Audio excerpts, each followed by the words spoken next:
Located in Deep Ellum, Sons of Hermann Hall's website represents itself as the oldest freestanding wooden structure in Dallas, as well as the oldest bar. For over 100 years, the hall has hosted vibrant concerts, parties, and dances. But that's not all it's host to, as often the laughter and music of the living mask those of the dead at Hermann Hall.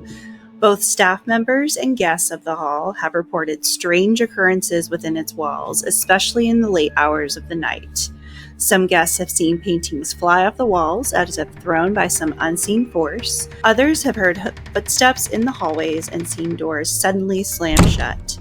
Guests also claim to hear children laughing, even when no children were present, especially congregating around the long unused merry-go-round facing the railways.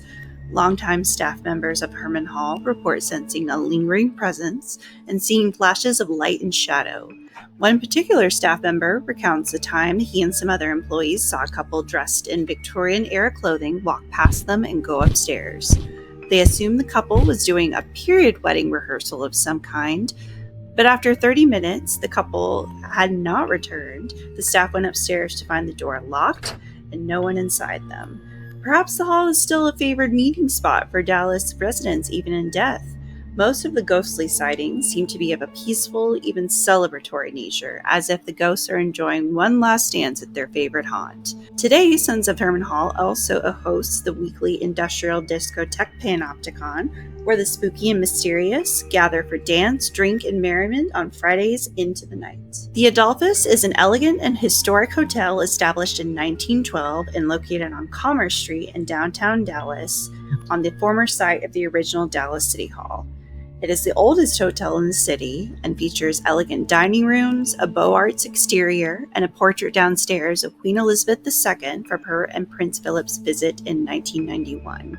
Of course, with such a lengthy history, undead guests are bound to make an appearance. The most famous of these is the spirit of a young bride-to-be who came to Dallas sometime during the 1930s. On her wedding day, the bride arrived in her white dress and veil, and guests gathered in the hotel's ornate ballroom on the 19th floor.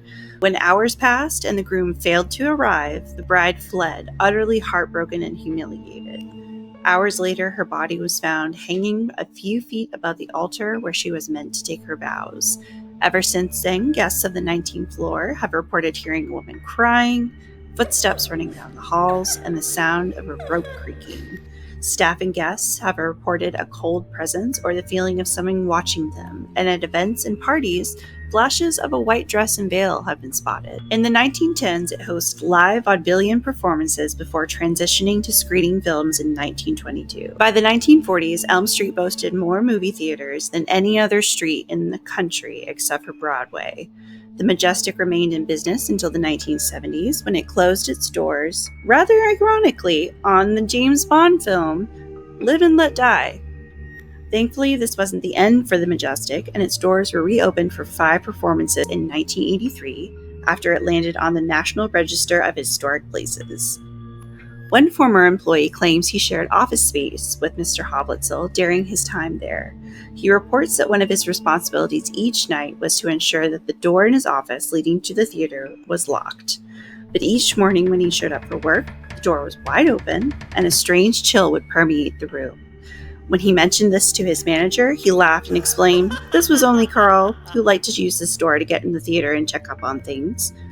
Weird smells, stage props inexplicably moving, and a light hanging above the balcony illuminating on its own have all been attributed to Carl. His spirit is rumored to linger there to this day, making sure the theater runs smoothly and maybe even catching a show or two. Strange and random hints of cologne and perfume also suggest that Mr. Hoblitzel's spirit may not be the only ghostly spirit available in the theater. South Mom is proud of you.